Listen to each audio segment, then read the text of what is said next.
position, and we saw in that game that ended up 24 all, we saw Darwin Brothers open up a big lead. In fact, I think they were in front 24 points to 6 at one stage, but the Litchfield Bears didn't panic. They relied on their fitness, they worked their sits, they got into field position. Trent Wedding's kicking game was sensational. They got themselves back into the game.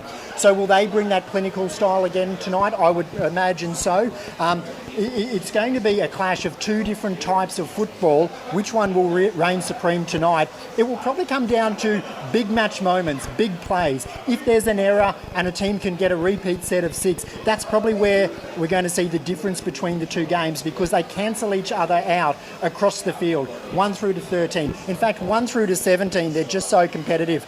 I went through the stats earlier in the day, and both teams from their round 1 through to this game, there's 10 plus players who played in that round 1 game taking the field tonight, which means they've got tremendous consistency. They know each other's game plan. It's going to be one great game of football tonight here at TRL Stadium. And I'm certainly looking forward to the likes of Aaron Kernoff and Trent Wedding captaining the sides tonight. Two young men who are filled with passion for the sport of rugby league here.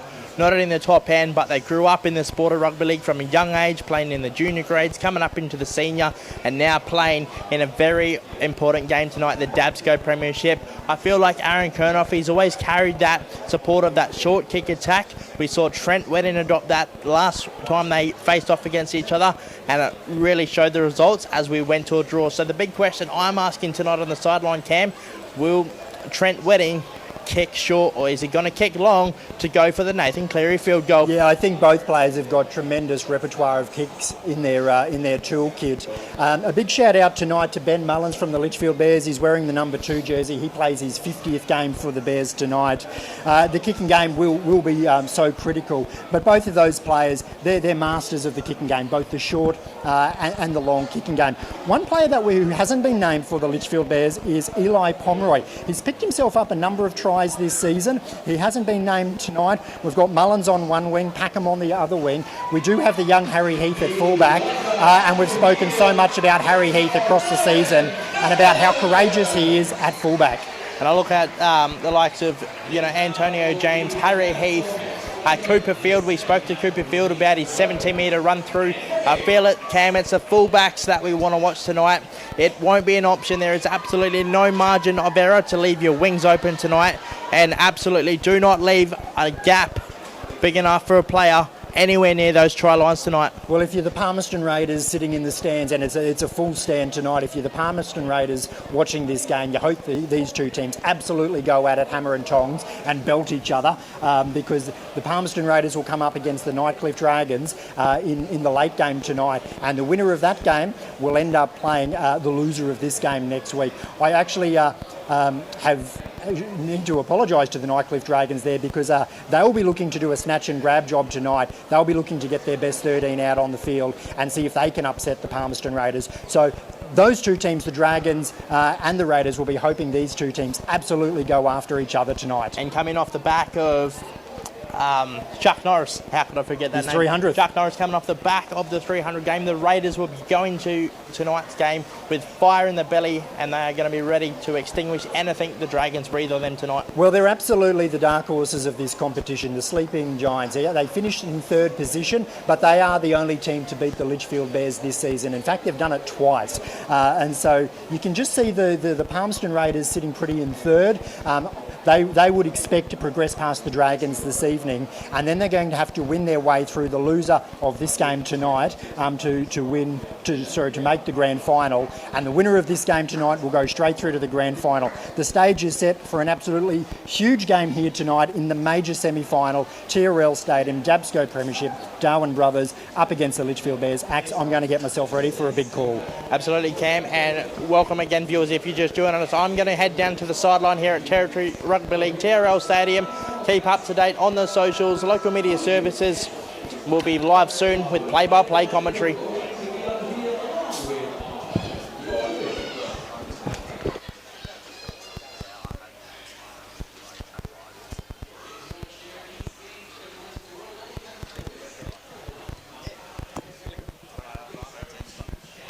I don't know, I was just...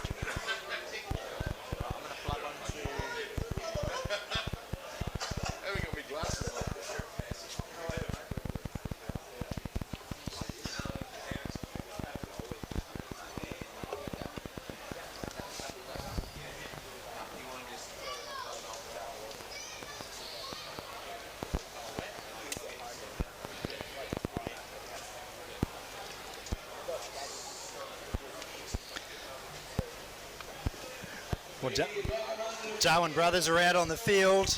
The Litchfield Bears take the field now. There's a big crowd in here at TRL Stadium for what is shaping up as possibly the clash of the season so far. Darwin Brothers will be kicking off and they will be running from right to left on your screen. The Litchfield Bears will be receiving the football, will have first use of the football and will be running left to right on your screen. You can see Antonio James for Darwin Brothers back in the lineup. He will be starting play tonight. And joining me in co-commentary, it's a good evening to Chris Foy. Good evening, Cam. Looking forward to another great game. If it's anything like the women's game we just completed, it should be a cracker. Well, I'm still coming to grips with that last game, so intense. Beckett had first use of the football there for the Litchfield Bears. They'll come through Holmes now, the Litchfield Bears. They took it 2 or 3 passes wide of the ruck. First use of the football tonight. They'll come out from their 20-metre line.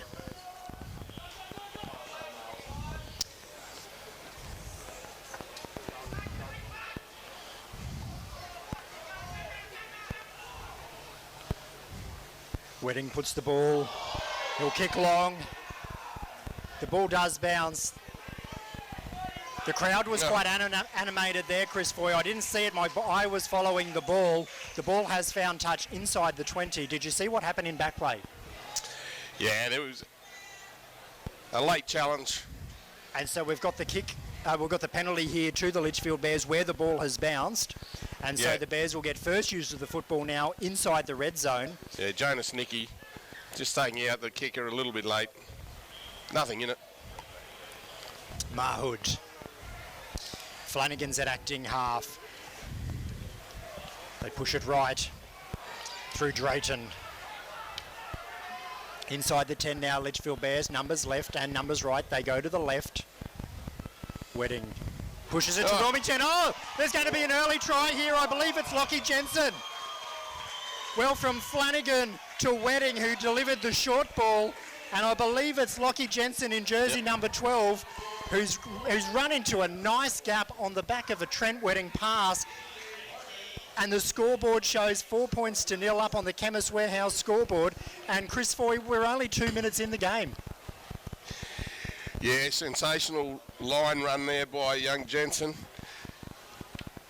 Obviously building on the pressure from the penalty, which, as we've seen in the earlier game, it's all about possession, position. So from Flanagan, it went through to Wedding, who held the ball up beautifully. There was a decoy runner through, and it went to Wilmington first, and it was a short Wilmington ball off to Lockie Jensen, and Lockie Jensen ran a perfect line. There were great decoys in that attacking set as well, Chris Foy. Bodies in motion early on for the Litchfield Bears, and they've surprised Darwin Brothers, jumping out early in this game to a 4 points to 0 lead with a kick to come. And probably shouldn't be a surprise to everyone. Obviously, Bears finished the minor rounds on top. So, and they've been playing together for a long time. They've got some quality players in that side. We understand, Brothers won last year, and they've had a bit of a mixed year, but they've got a great side as well. It's going to be a great game tonight. No doubt about it. Absolutely, and one of the things that both teams will need to do is play disciplined football, because if you give away a penalty against each other, both teams have the strike power to make you pay for that, and we've just seen that. Darwin Brothers giving a penalty away in the first set of 6 in defence. Bears able to get right down the other end as the flags are raised. So it is the Bears 6, Darwin Brothers 0 up on the Chemist Warehouse scoreboard. 6-0 the Bears lead Brothers. It was Wilmington who took the kick there, Chris Foy. Yeah. And field position. Again, that's what it's all about. Field position will have a huge part to play in this game. James restarts play. Will that be out on the full? No, it will bounce. The Bears have been able to contain that ball and will run it infield, met by 3 or 4 Darwin Brothers defenders who force him back a few metres. Bears will look to work this set out from their own end. Another good strong hit there. Aaron Kernoth was in that tackle. Might have been Northam assisting as well.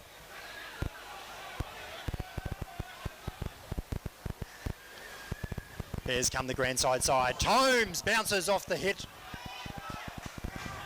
Referee says play on. Yeah, it didn't look like a lot of arms in that tackle from Muller.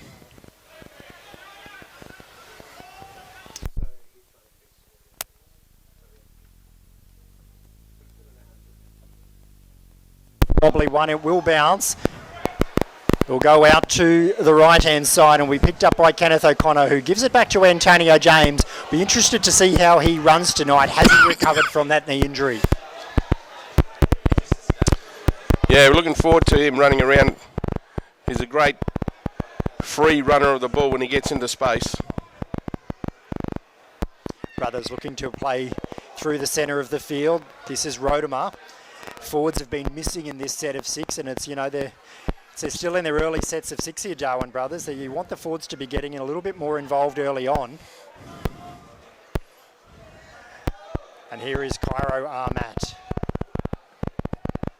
5th and last now. Which way will Northam will go? Kernoth is on the right. They go to Kernoth. He puts it high. It's going to go out. It's going to the right hand. It ends up into touch on the full. So they make no additional metres from that kick. You can put that one down as an error. And Litchfield Bears will get the ball back on the 40-metre line. And I was a bit disappointed there in the Darwin Brothers forward pack. They were missing from that set of 6. Only Cairo Armat really got himself involved towards the back end of the set. This Northam came up with a really strong, solid tackle. As the Bears look to promote it up over the halfway. Flanagan. Centre field now, Bears. Armat affects the tackle. Drayton. Good solid hit on Drayton. Langamara over the top. Elijah Coombs down below. They push it to the left. The Bears. Jensen. 5th and last. Jensen, the try scorer, playing on that left fringe. Calling for it up high, out wide. Warmington puts the ball up high. Who's under it? Yaron comes up with the ball.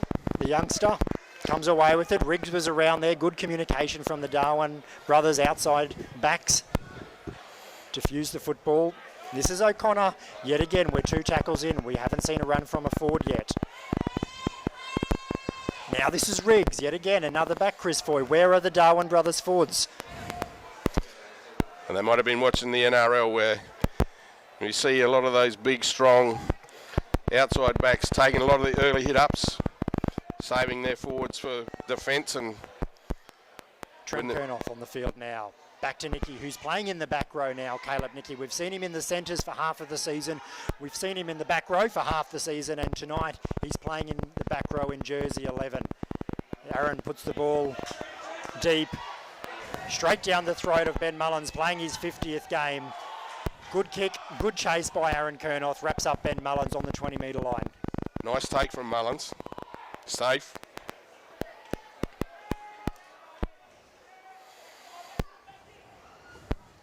Out to the left goes the Bears, attacking the short side.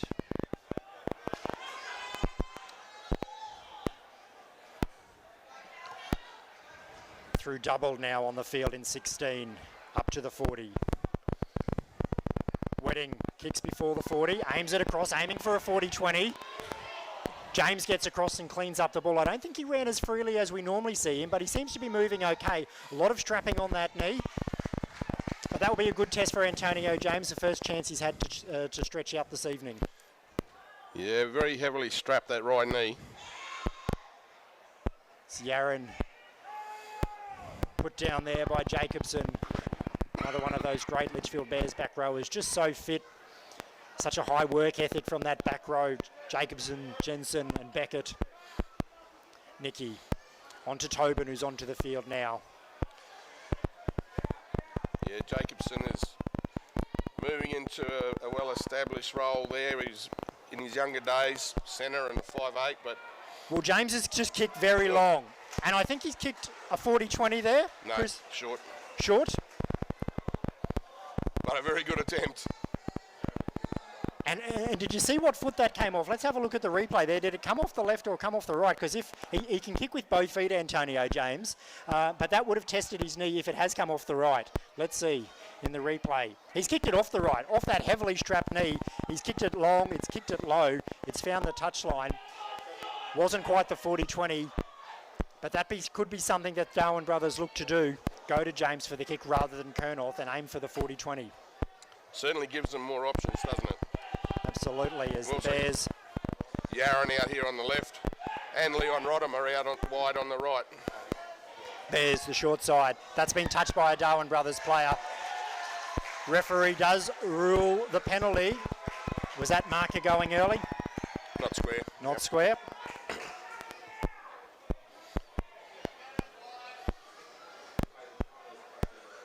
One thing that seems, Cam, these first 10 minutes, the Bears seem to be a lot sharper and are doing things a lot quicker than the Brothers side at the moment. Be interesting to see if they can continue that. We're now 10 minutes in. Absolutely, and we've also seen Wilmington call for the ball and kick it a few times as well. So the Bears having options through Wedding and Wilmington in the kicking game as Jensen brings it up. About 15 metres out from the Darwin Brothers line, about 10 in from touch. They'll bring it back now through Burgess. 3 in that the tackle there for Brothers. Trent Kurnoth's out on the field as they go the short side. The Bears, they will be wrapped up. He gets a ball away. He's going to find a way through there. Have a look at the touch judge. Is he going to... No, the referee's going to point to the spot. And we're going to find that the Litchfield Bears outside player is able to find a passageway down the sideline. Darwin Brothers look to have him wrapped up. I think the Brothers side are very perplexed about how that ball came out. But no, it's passed, yep. Let's see if we can get a player idea on the Bears try scorer there, number 5. So it is in fact Travis Packham who has scored for the Litchfield Bears. You're right, Chris Foy. There were 2 or 3 in that tackle there. They look to have him wrapped up. And in fact, I think the Darwin Brothers outside defender may have even been retreating back towards the try line as that ball came out. And just down the touchline, he would have only had about 50 centimetres of room, but no defender in front of him. Travis Packham plants the ball down, and that takes the game to a 10-0 lead. The Litchfield Bears over the Darwin Brothers with a kick to come. We did just see the replay there. The Darwin Brothers hadn't retreated to the try line. The 3 defenders had come into the tackle when that ball pretty miraculously popped out, or was passed out. A great offload. No one in front of Packham. I think there's one thing, Cam, that you mentioned a couple of minutes ago, and that's the influence of Wilmington. Matt, a very good player, former territory representative, very skillful, and it certainly works as a great foil for Trent Wedding. It seems they're playing left and right, Wilmington running the left-hand side of the attack, Wedding more down the centre and to the right. It's certainly working for the Bears at the moment. It certainly is, you're right. It gives them options both left and right. And we saw in that first try, it was actually Wedding to Wilmington with Jensen running the short line off Wilmington's hip. So Litchfield Bears another string to their attacking bow, with Wilmington running at 5/8 tonight. Dixon, who has filled in at 5/8 at times, is running out in the centres. Now that conversion is successful. So up on the Chemist Warehouse scoreboard, it is the Litchfield Bears lead the Darwin Brothers 12-0, and there are 26.5 minutes left on the clock before half time. And Antonio James looks to restart play for the 3rd time in this major semi-final clash. And they'd be looking to keep the Bears down as close to their goal line as they can. We've seen in the first 10-15 minutes, games all gone with position. As soon as the Bears have been able to get on the attack and down to their attacking end of the field, they've managed to take advantage of it. So Brothers really need to put the brakes on them here. And you're right, Chris Foy, the Darwin Brothers defence has been good. They have been able to pin the Litchfield Bears down in their own territory. It's just been great relieving kicks from Wedding, from Wilmington, and the occasional mistake that's allowed them to move down the other end of the field. As we see Warmington kicking inside his own 40. O'Connor will go back and clean the ball up, unable to take it on the full, and he'll bring it back centre field up over the 20-metre line. But we saw Darwin Brothers able to hold the Litchfield Bears down inside the 40 for that full set of 6. And now Darwin Brothers a chance to work their sets away. And we see Hayden Riggs coming in, and I've said it a few times tonight, where are the Darwin Brothers forwards? Where are they in terms of doing their rucks centre field? They've been a little bit quiet. Yeah, and they might be trying to save themselves for the attacking end of the field and try and bring their outside backs. They've got good speedy backs, Rodimer and Yaron in the centres. Kernoth throws a beautiful ball to Coulton. He gets the offload away. Yaron's unable to take it.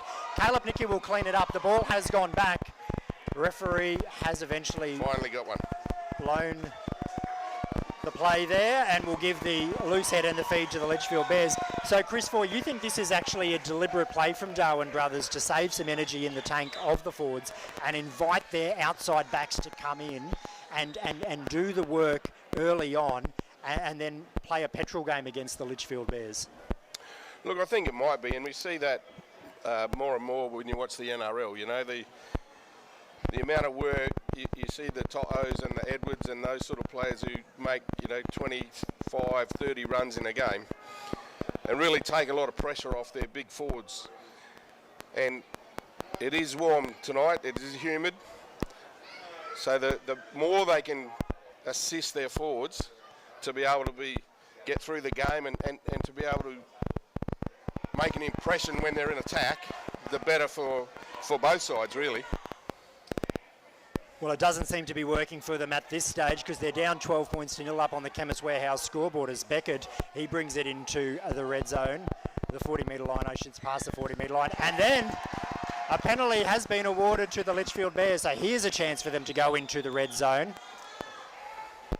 Looking forward to be able to call some great quality rucks from Darwin Brothers, but at the moment, the Litchfield Bears have them on the back foot. Wedding will elect to take the tap through doubled, I should say. 25 out centre field. Slow played the ball there from doubled. Now this is Beckett on the left-hand side of the ruck, up over the 20. 3 in that tackle there from Brothers. They'll push it to the right here, the Bears. Wedding, short ball, straight through. And this time David Jacobson's going to score. Well, the back rowers are running exceptional lines off Wedding and Warmington. And this time it's David Jacobson on the right-hand side. And Chris Foy called it before. Warmington running the play on the left. Wedding running the play on the right, and David Jacobson running a short line off a Trent Wedding hip, and he's able to find his way through and then beat the fullback Antonio James, who had to step off that bad knee and was unable to effect the tackle. And Jacobson goes in to score. And Chris Foy, that's 16-0 with a kick to come up on the Chemist Warehouse scoreboard in this major semi-final. Another stat that I'll give you, Cam. 2 errors to nil and 3 penalties. So there's 5 turnovers that the Bears have got from the Brothers' side. You see again, they've scored from 30 metres out in their attacking side. So they've dominated field position, they've dominated possession, dominating the scoreboard. Spot on. And the way they got into the 20-metre zone there was through a penalty. And I think it was another marker penalty. That's been a couple of times from Darwin Brothers tonight. And look, the Bears, they are so clinical. You're spot on. They play that percentage football, ball security, field position, and grind out their sets. But what they're showing tonight, once they're inside that 20-metre line, they are prepared to attack. And it's the likes of Warmington and Wedding on the left and on the right-hand side of the ruck that have got their back rowers running wide, running off the hip, and they're being very hard to handle. Yeah, a little surprising, some of the gaps that are coming from the Brothers' defensive line. But that's, I would suggest that possession's probably been 75-25 so far. Yeah. In the game, and fatigue. It does that to you. And Litchfield Bears are an exceptionally fit team. Obviously, they've worked really hard in the pre-season and across the season at maintaining superior fitness. That kick was successful. So we see Harry Heath with ball in hand coming into the line from the fullback position. 18-0 now up on the Chemist Warehouse scoreboard. And there's still 20 minutes to go in this first half of this major semi-final. And that's going to be a penalty there, surely. No. No? Hasn't it? Crowd appeal. It looked like he had picked him up, but play on was the call. Landed on his back. That was okay. His legs flicked up, which made it look a bit more spectacular than what it was. And Axe is down on the sideline. Axe, a very good evening to you. What can you see on the sideline? Good evening once again, lads, and a beautiful 28.5 degrees down here. It is quite slippery out here. The lads to be very calculated how they make their passes and runs tonight. But one of the interchange players from the Litchfield Bears walked past me before and he made the side comment, are we on, are we live, is it rolling? And I feel like that's a really good way to describe the opening gameplay from the Bears tonight. Spot on, Axe. Is he talking to you as the broadcaster, or is he talking about the team? Because they do have a roll on, and this is live action here from TRL Stadium. And Elijah Coombs now with the ball. Finally a Darwin forward. Is bringing it back centre field. Coombs now will go to Kernoth. Kernoth will get the kick away inside the 40. Straight down the throat. He's able to take it. Mullins celebrating his 50th game on the full. Calls Harry Heath underneath him. Cairo Armat came in and he's been pinged there for a penalty. A high tackle there. Cairo Armat. They're trying to lift themselves, the Darwin brothers, through some stiff defence, but giving away the penalty there. I think that caused more damage to Cairo than it did to young Muller. Well, you just say that the Litchfield Bears are controlling their discipline and their emotions a little bit better. And Darwin brothers starting to fall into the trap of the big play, the big hit, to try and lift their team. They do need inspiration, but they do need to maintain their discipline. Flanagan to Wedding. Wedding pushes it one pass further, gets it out to Mahood, and Mahood will be taken centre field there by Jonas Nicky. And that's the key, Cam. Discipline. We know that brothers can score. They just got to stop Bears from scoring and stop them from getting down to their end of the field all the time, giving them opportunities. They come to the right. This is, in fact, Flanagan will run from acting half. He'll get it up to the 10-metre line. Harry Heath's on the left-hand side of the ruck. Wedding slots into the acting half position. Wedding will run, and another short ball there. Mahood it was. He won't be able... Well, referee's going to blow time off. What's he going to say? Held up over the line. Did you get a tackle count there? I think it's 4. 4. He'll bring it back out to the 10-metre line. Mahood will play the ball back.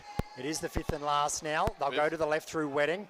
Wedding will put the ball on the toe. He'll kick for his winger.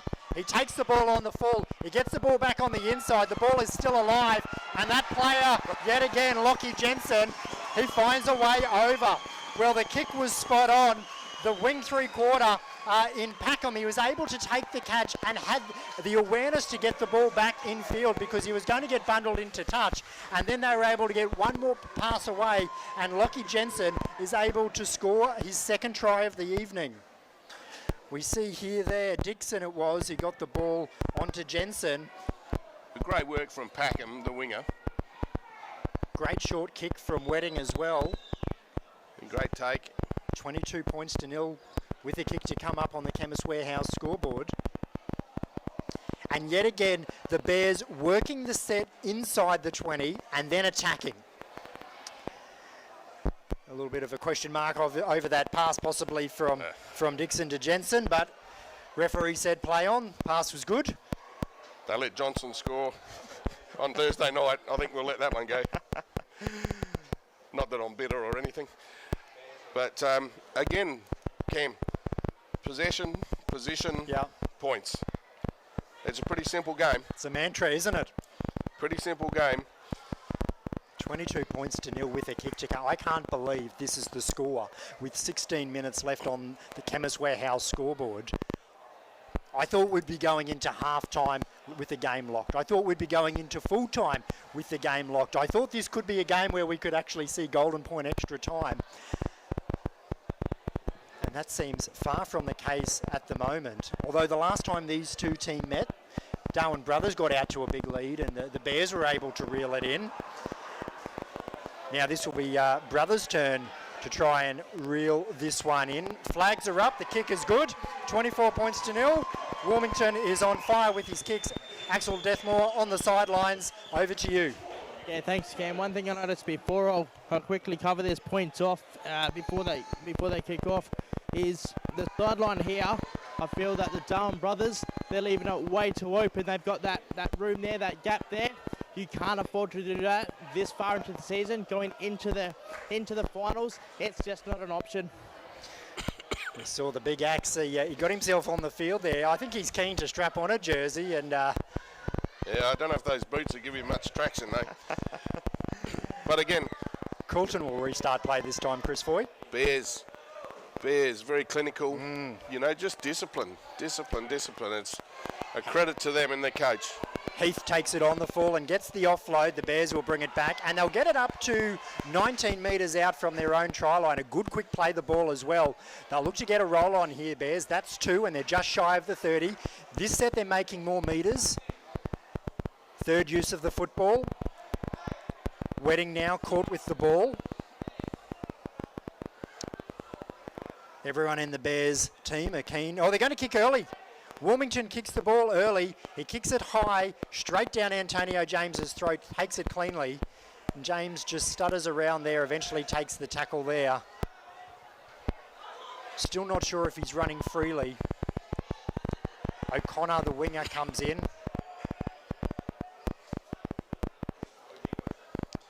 Some good discipline here by the Bears. Rodeman now with ball in hand. They're all looking for the referee when they're back on the 10. That's a marker penalty. All right, Brothers. First real opportunity, isn't it, to First penalty of the game. to get down towards the red zone. Yaron's going to take this kick. He will find touch. It's a decent kick from Nicholas Yaron inside the red zone. So they'll get their use of the ball 15 metres out from the Bears try line. Yaron will tap the ball on the toe, go through Coulton, and this is Nicky. Caleb will play the ball back centre field, Northam at acting half. Mara comes underneath. Inside the 10, numbers in hand, Northam. They push it right through Kernoth. Coming back infield, gives himself up and takes the tackle. Short ball, Ahmad has his legs chopped out from underneath him. Great tackle there from the Bears. From acting half, well, I think he's burrowed over there. Jared Northam. Smart play there from the hooker. Good quick play the ball. Still at about 3 or 4 metres. We see it here on the replay. Northam 5 metres out. Worked one play from Cairo Ahmad's play the ball. Just put his head down and drove himself over, didn't he? Wasn't fancy, but it got the job done. Doesn't have to be if you get the points. I suppose he's got the body frame, Northam, to sort of just put his head down and just drive those legs. Almost rugby union style, just really drive. Sort of positioned himself just next to the upright as well, so a defender couldn't come from the left-hand side of him. They had to take him front on or from the right, and the angle he was running, it was pretty smart play there from the hooker there in Northam. Well, usually a centre, Jared Northam. So there's obviously been some changes in the side. To have him playing in the 9 and a dummy half. It's interesting to see there's a few, with Leon Rodimer out there. Aaron Pollard on the field now. So there's a number of the Brothers veterans who've been successful over many, many years are back out there. as Coulton will add the extras for Darwin Brothers. So 24 points to 6 up on the Chemist Warehouse scoreboard. Connor Williams has been acting half, playing hooker for Brothers for most of the season. And occasionally we've seen, if Williams has had a break, we've seen Northam go into the hooking position. Axe, that might be something for you to find out. Is Connor Williams out injured? Is he on the bench? Why the change at acting half from Darwin Brothers? Yeah, well, certainly at the moment, Cam, look, the coaching staff look extremely busy. They've got the clipboards out there looking at the analysts of the game. I'm not going to distract them at the moment, but come now on half-time, I'll certainly go and have that conversation. Well, ball was able to bounce there. So Darwin Brothers had to bring the ball back from inside their own in-goal area. And they've got a little bit of a bobble there at acting half.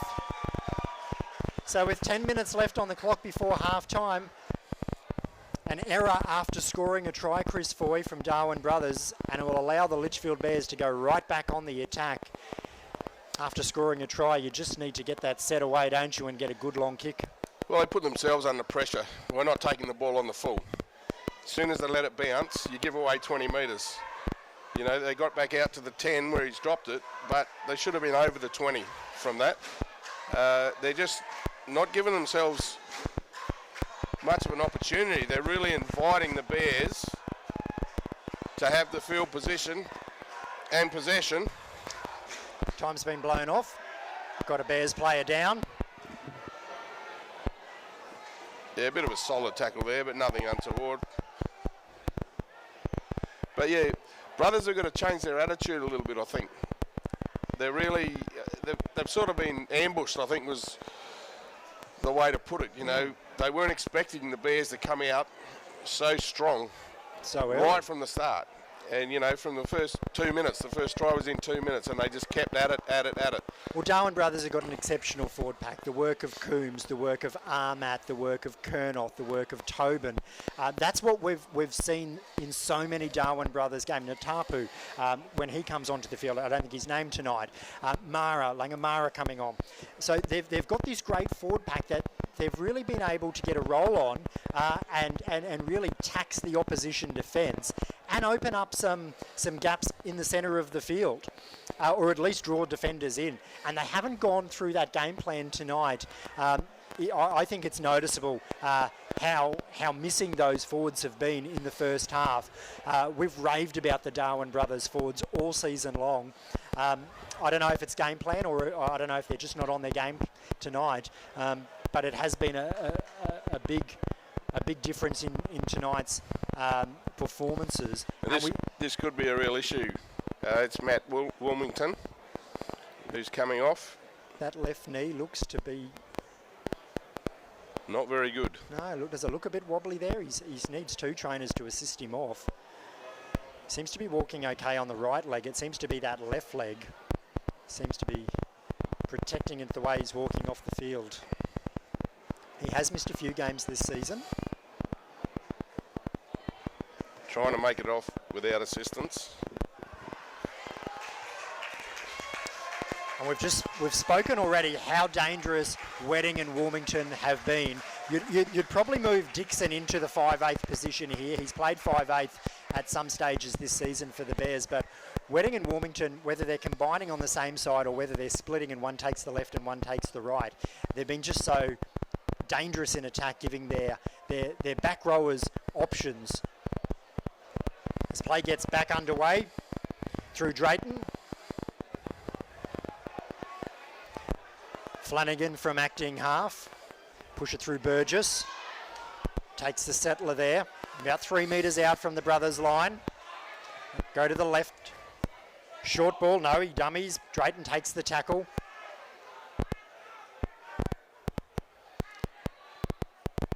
Wedding. Well, that's the fifth and last now. It's been a pretty good set in defence for Darwin Brothers. We've got an error there. Well, the Bears would have wanted a better last tackle option there, but came up with the error. Good solid set in defence on their own line, Darwin Brothers. And with less than 10 minutes up on the Chemist Warehouse scoreboard before half time, the scrum will pack down. just a loose Yes. loose plant of the ball, wasn't it? Bit of a bobble there as he planted the ball on the ground. So a couple of little things going Brothers' way. No fullback at home. Harry Heath getting back there now. He packed into that scrum. Left themselves exposed there as Caleb Nicky runs to the short side. Brothers get the penalty. Well, this is relieving. Chance to kick for touch. Yaron does so. Brings it up over the 40, just shy of the halfway. And this is a crucial set for Darwin Brothers, Chris. Yeah, with 7 minutes to go. Good offload there from Nicky. Gets it back to Northam. Ball went back. Northam gets it up over the halfway line. The crowd was cheering for a forward pass, but no. The ball definitely went back there. Yaron at acting half now. He will run himself. Scoots out from acting half. Brings it up over the 40-metre line. Darwin Brothers inside the 40 now. Northam. Ball goes to ground. It has gone back. Armat will pick it up. Kernoth was standing at a receiver. Trent Kernoth that was unable to get the pass. It went to ground.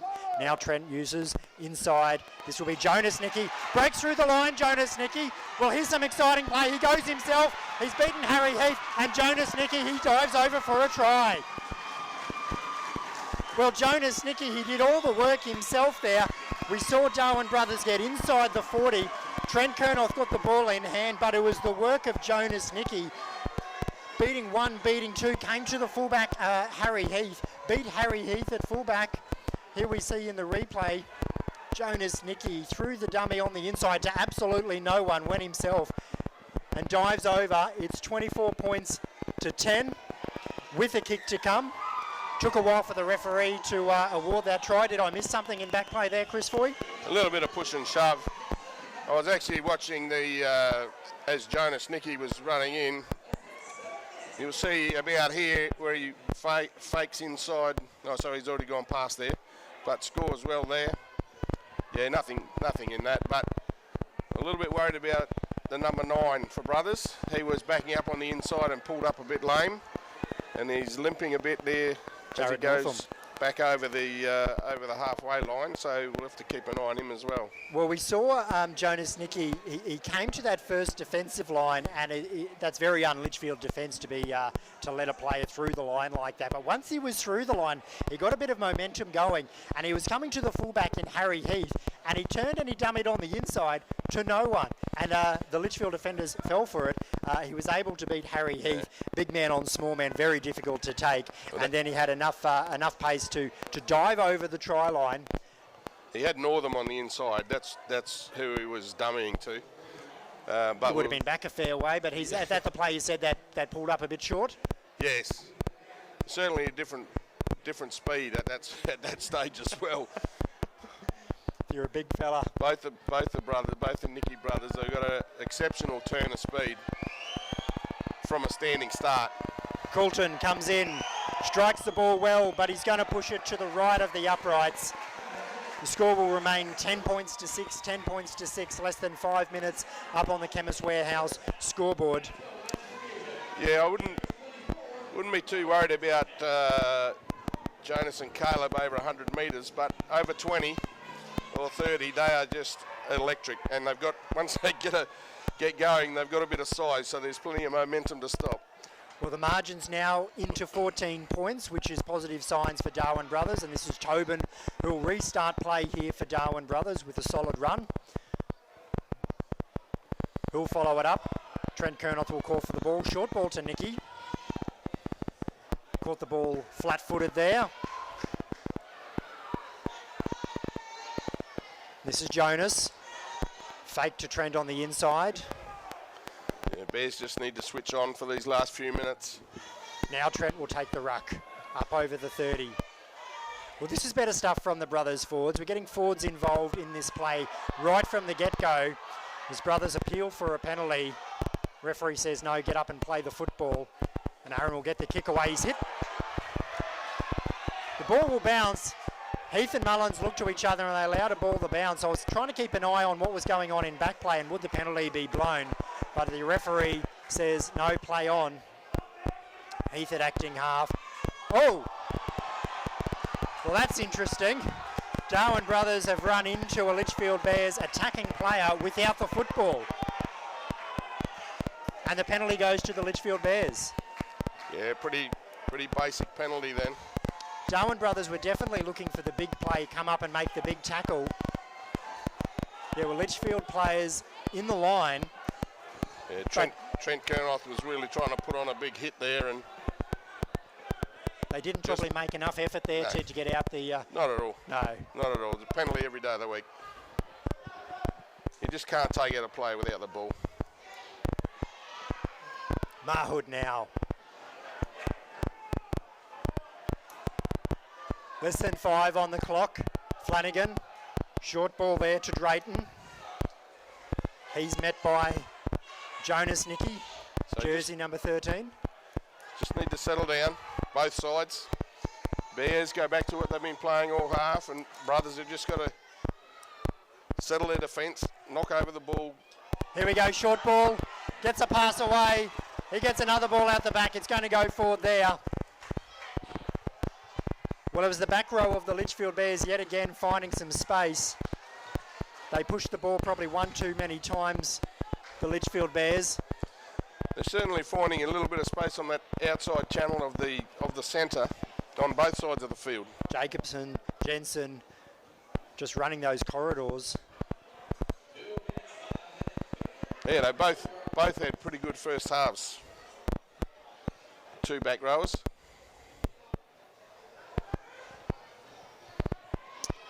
I find this interesting. Harry Heath is packing down in the scrum, and this is the second time we've seen him had to make a mad bolt back to the fullback position.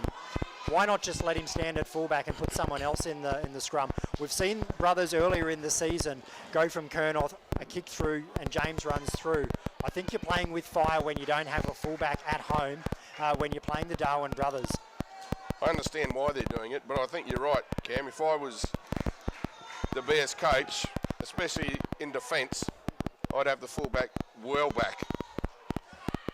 Here's Northam, up to the halfway, look to run okay in that hit up. Fifth and last now. Nicky to Aaron Kernoth, heel kick, end over end kick, it is fairly high. Takes it on the full there. No, he's lost it, has he, Packham? No, good take. He has held on to the ball. Packham. Great take, Jared Packham. Travis Packham out on the wing.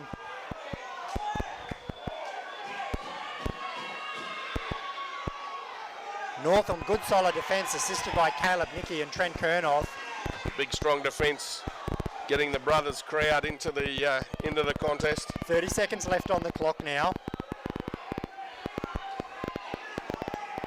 Mara makes the tackle there. Bears, they'll come away through doubled. Fifth and last now. Wedding. Short kick.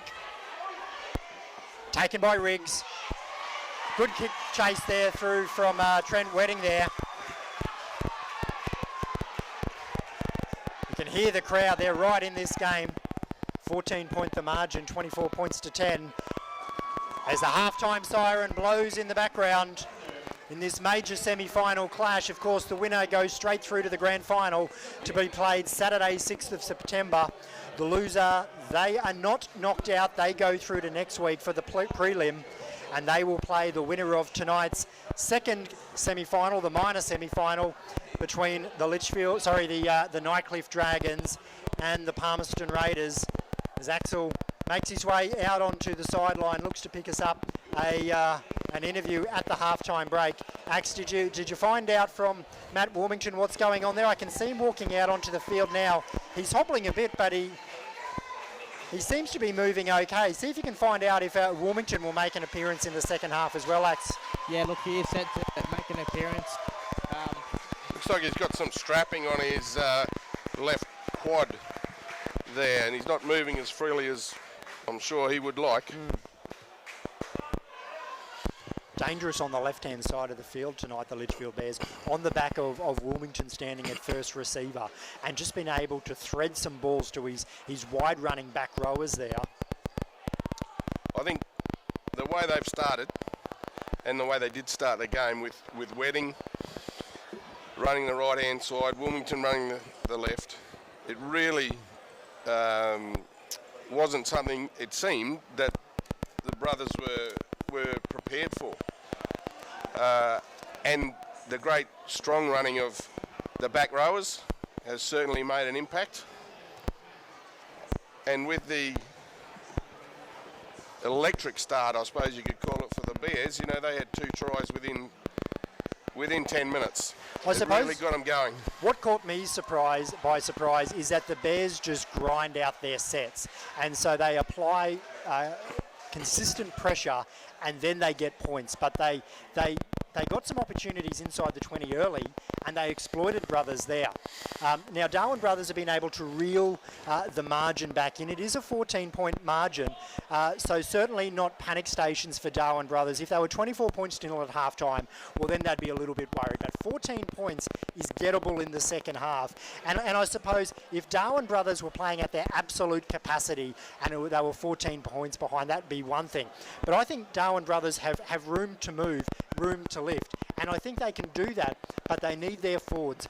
Cairo Armat, Elijah Coombs, Andrew Tobin. I think they need to get their hands on the ball more in their sets of 6 and lay the foundations for the players like your Caleb Nickies, like your Aaron Kernoffs, like your Trent Kernoffs, being able to then run some plays on the back of a Litchfield Bears team that's had to make plenty of defence. But at the moment, Litchfield Bears have been able to wrap up the Darwin outside backs who have come in doing plenty of work, but I think they need to look to their forward pack to really lift in the second half, Darwin Brothers, and to really provide that platform for the second half comeback. Axe, you're down there. Anything to add to the halftime analysis?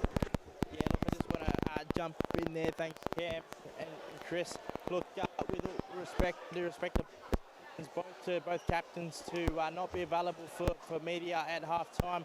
They've gone back to address some very important, points to go into the second half. The scoreboard reflects just each way this game can go in the way of the Brothers or the way of the Bears. It's all too important for those captains to get that decision right tonight. So I fully respect their decisions not to appear on the halftime press tonight, but I really feel like they need to tighten up and work on the 1 percenters that really make the second half come alive here tonight in this exciting prelim final at TRL Stadium. Back up to you, boys. Yeah, spot on, Axe. It's totally understandable why they wouldn't be involved in halftime media commitments. It's probably a great opportunity, Axe, to talk about our game day partners today. Of course, the Chemist Warehouse scoreboard. Our game day partner is No More The Stand. 90 lives, 90 days, 90 plans. Change starts with us. Change starts with community. This is a domestic violence campaign that's been run by the No More and The Stand. So a great community program there. And of course, Chemist Warehouse are our scoreboard partners. And when we go around the grounds, Axe, for your favourite restaurant, McDonald's. And in the under 18s in the major semi-final, we saw the Litchfield Bears 28 defeat the Palmerston Raiders 4. And in the minor semi-final, great news here for South Darwin supporters. We've seen South Darwin 28 defeat Darwin Brothers in the minor semi-final in the under 18s.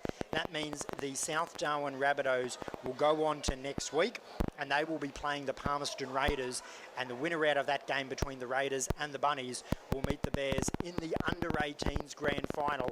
And Axe, it's been a pretty tough season for the Bunnies in first grade, both in the men's and the women's, so it's great to see their under 18s making their way through to the big prelim next week. 100%. And I just want to jump in there, Cam, as well, and just highlight the community and culture that's got behind NRL NT.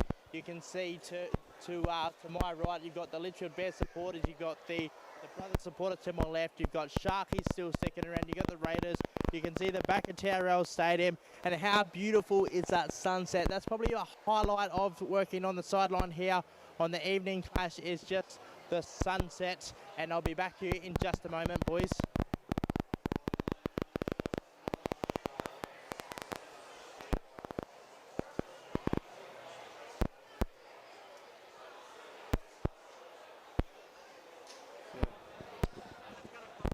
Over to you, Axe.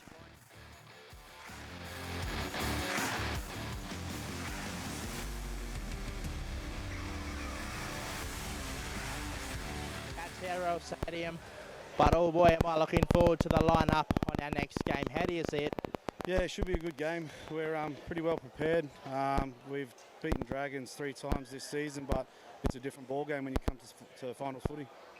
Chuck Norris doing his 300th appearance on the field. That's a massive appearance for him. I feel like that's boosted the team in a big way, boosted the confidence and the culture in the team. But of course, not only that, just the Raiders culture has always been so strong. Is that how you see is going to boost the finals here tonight? Yeah, for sure. We obviously had Chuck's 300th last week at home, but he's always a big boost, and that's just always the Raiders sort of culture at the moment. And you know, me and Chucky and Alex taking the coaching role this year have really tried to work around that, and yeah, all the boys are taking it on board, and it's definitely working. Are you brave enough to tip tonight's game for the out of our game, us. Out of obviously Bears and Brothers, obviously, yeah, I was always tipping Bears for that one.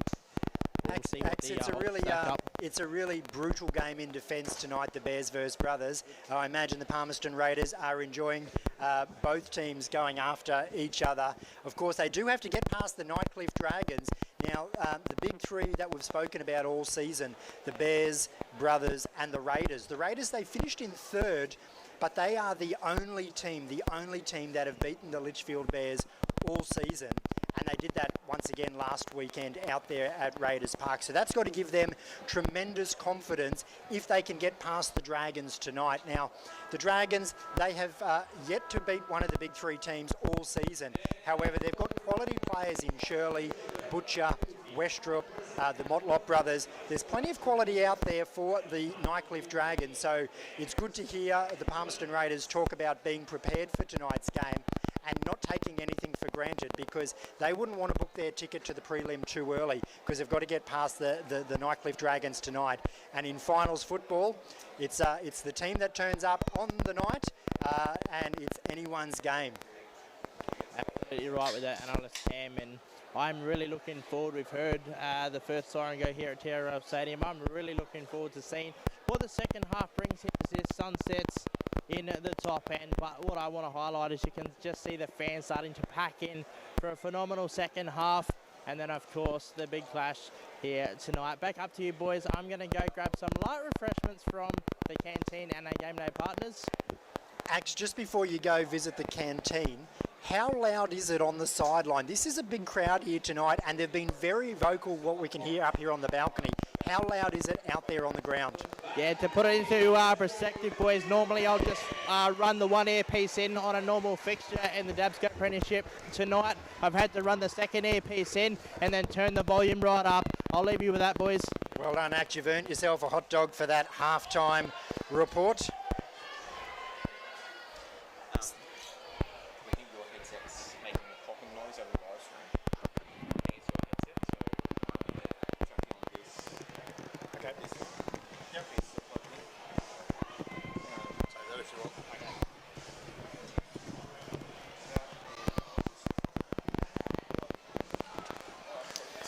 All right, so the Litchfield Bears back out on the field for the second half. They will be running from right to left on your screen. Darwin Brothers yet to take the field. They'll be running left to right. The Bears through Trent Wedding, they will be kicking off. As we await the Darwin Brothers to return for the second half. 14 points the margin, Chris. Definitely gettable. The way that both of these teams have the capacity to attack each other. Oh, certainly, and we know how good the Brothers side are at scoring points. I think two key things for me to start this second half. Firstly, whether the Bears can execute with the speed and crispness that they started the first half with, because that really put Brothers on the back foot. That's the first thing. And secondly, how the absence of Matthew Wilmington is going to affect them. For Brothers, it's pretty straightforward. They know what to do, they know where they need to get to, and they just need to execute. Playback underway. Aaron Kernoth took the kick and takes the first hit up of the second half. This is Armat. Who will go the next ruck? Mara will throw it inside to Coombs. This is good. We're seeing some forwards getting their hands on the ball early in the second half. Northam, short pass to Armat, up to the 40. Well, I'm liking the look of this set of 6, Chris Foy. Plenty of forwards involved. Yeah, it's certainly different to the way they started the first half. And a great kick from Kernoff. Goes over the top of Harry Heath's head. He allows it to bounce, brings it back. Good chase through there from Darwin Brothers defenders, Coulton and Yaron it was, who made the tackle. And about 8 of their mates were with them. So they've obviously had a chat with Coach Leon Cleal at half-time. He's asked them to up their effort. Certainly is showing in this first defensive set. Good solid hit earlier in the tackle count by Aaron Pollard as well. And I think you're right, Chris Foy. The halftime talks would have been vitally important. Do you change the game plan? Do you persist with it? And it looks at this stage that Darwin Brothers forwards are looking to lift. Yeah, it seems they may have changed a little bit. I think the Bears have got to stick to what they were doing because it was very successful. Well, will his kick find touch? Great kick and a great take by Riggs. He's tiptoed through the tulips down that sideline and now a great run back. He's made it back out to almost the 20. Runs Michael Hancock style crossfield. Runs 60 to make 5. But it was a good take and he was able to keep himself in, and Darwin Brothers will get the penalty. Opportunity for Antonio James now to kick for touch. He's got a big boot on him as well. I reckon Bears, you'll need to stand back a bit further.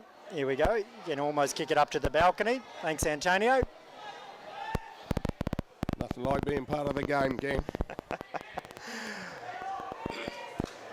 And that's Pollard. 2 balls on the field.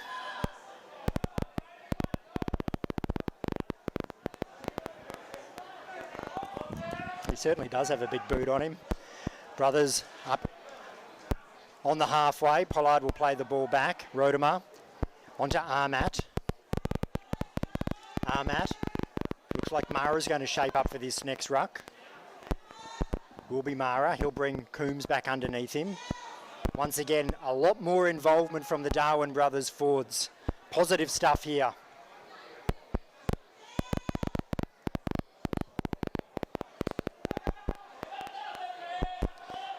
Now we've had a change at acting half.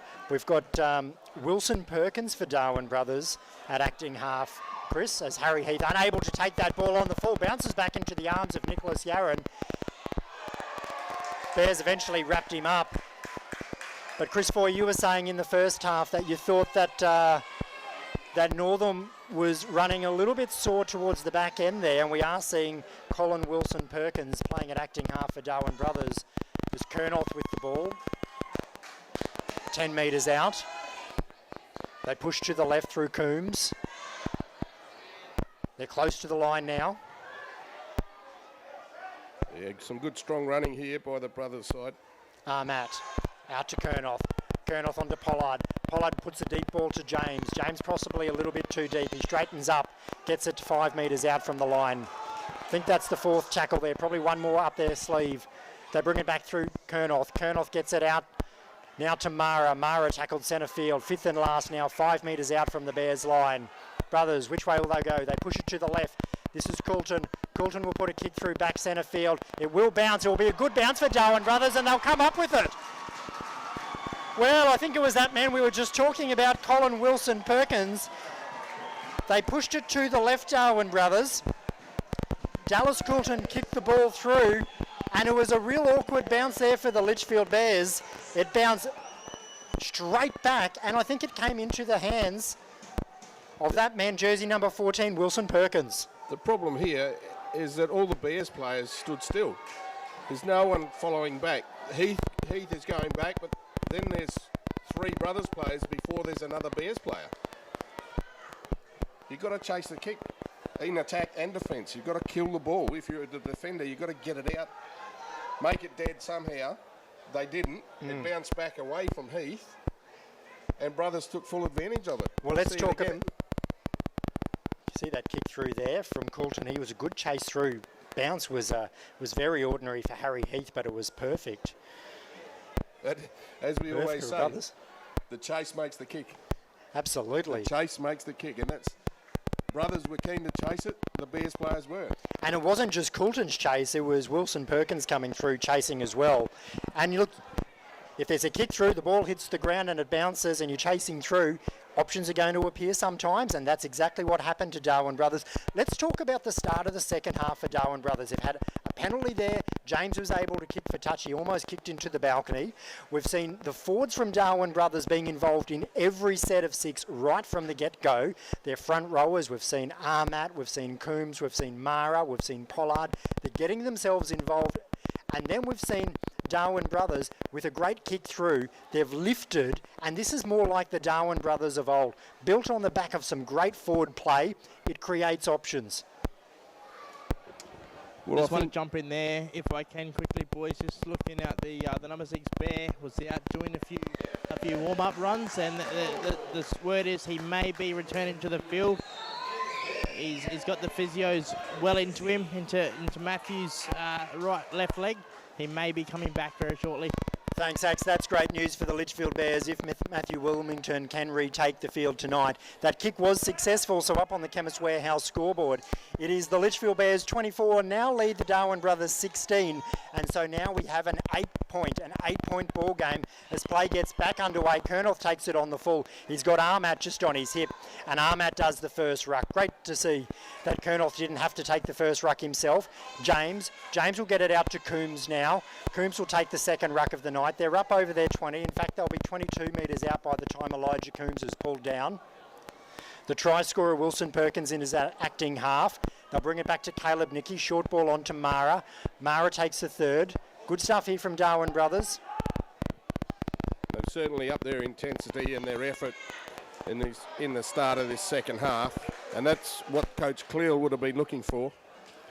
Armat from acting half. Kernoth kicks through. Ball finds the ground. Harry Heath has to turn and go back for it. He'll get the ball. He'll have to bring it out from his in-goal area. Another great chase there. The referee's going to blow the penalty for the second effort. Silly penalty, said Leon. The kick was well weighted. The chase was brilliant. The first tackle, he pinned him, but he was unable to effect the tackle. It was the second effort where he gave the penalty away. And Darwin Brothers just inviting Litchfield to get out of their own 20-metre zone. But you can see, as we've been saying, the intensity and effort from Brothers has lifted considerably. Axe, that kick was for you on the sideline. And again, that chase from Rodimer and O'Connor out here on the wing, they were right up there and putting pressure on Heath. If I put a bit of effort into that, boys, I might have got my first catch of the season. Yeah, you're right, Chris Foy. Great intensity there from Darwin Brothers. Definitely lifted as well. Axe, I would have loved to see you take that catch on the sideline there. As we see Muller with the ball in hand. He's out on the right flank there for the Litchfield Bears. They'll work it down the short side. They get another penalty here, the Litchfield Bears. They take the quick tap. No, referee says go back. Well, that penalty is going to invite the Litchfield Bears inside the Darwin Brothers red zone. Yeah, a couple of steadying penalties there for Litchfield. Good solid defence there from Brothers. Full set of 6 inside the 20. They bring it through Drayton. Oh, there's a mistake there from acting half. A Brothers player is down and hasn't moved. He's going to get to his feet now as Aaron Kernoth.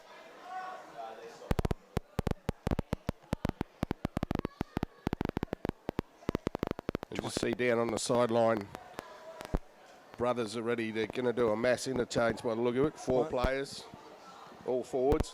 Tobin, Kernoth, Jonas, Nicky, and that hooker, Northam. Obviously, Coach Cleo wants to keep the pressure on, that they that they've established in this first 10 minutes of the second half. Well, the Fords have worked hard in the opening 10 minutes of the second half. As those 4 players disappear off from the dead ball line, the 4 players come out onto the field. So fresh legs on the field now for Darwin Brothers. Very slow play the ball here. Eventually get to his feet.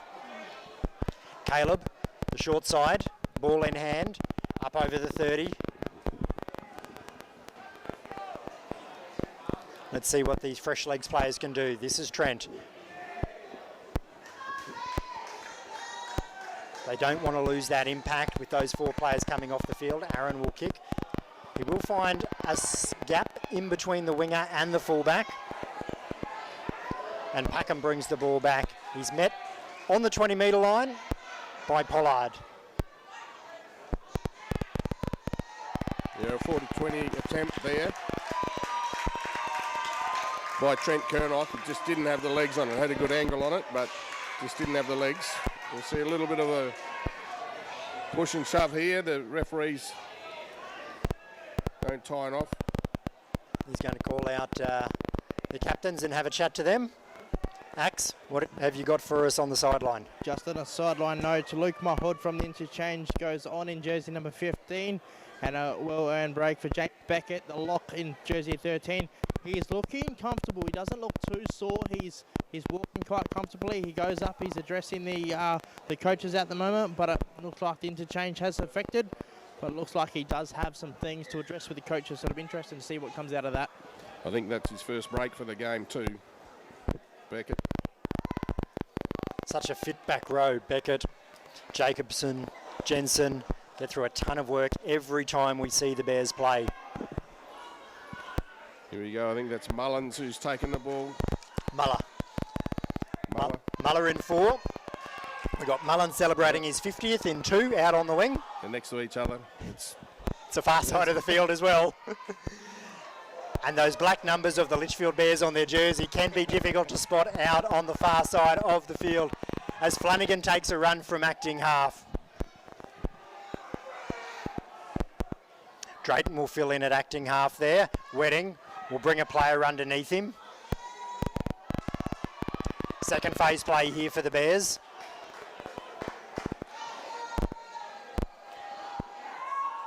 Flanagan, he'll go to the right. This is Wedding.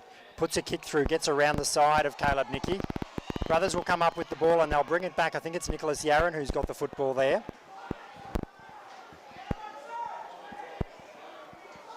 Just see that kick from Wedding, just getting around the outside of Caleb Nicky, who was coming up quickly to meet him in defence. There's Rodemer up over the 20 for Brothers. Another change, we see Cairo Ahmad coming back onto the field. I think it's Pollard who's coming off. Is Andrew Tobin ball in hand now. I'm liking this second half from the forwards from Darwin Brothers. Much more involved as Coulton runs the ball himself. Had Nicky on his outside, didn't use him. Last tackle.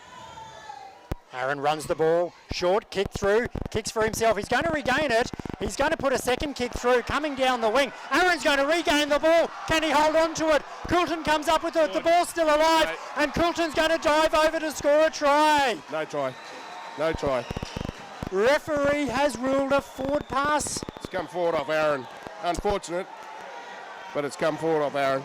Well, that was spectacular. The short kicking game of Aaron Kernoth. He kicked one time for himself. He regained the ball. He kicked a second time. He regained the ball. The ball came away to Dallas Coulton, but we believe it's gone forward. All the skills from Aaron Kernoth been shown there. Yeah. Unfortunate, he just couldn't retain it when he regathered it the second time. It almost came out the back of his arm, and he might have tried to reclaim the possession by pulling it towards him, and that's when the pass has gone on to Coulton. Coulton very quick down that left-hand touchline. It was spectacular. It's one for the highlights reel, but it is one that unfortunately won't be awarded tonight to Dallas Coulton. The Bears now survive that scare from Darwin Brothers. And you can hear that crowd has really lifted. Axe, we can't hear ourselves up on the balcony. How does it sound on the sideline?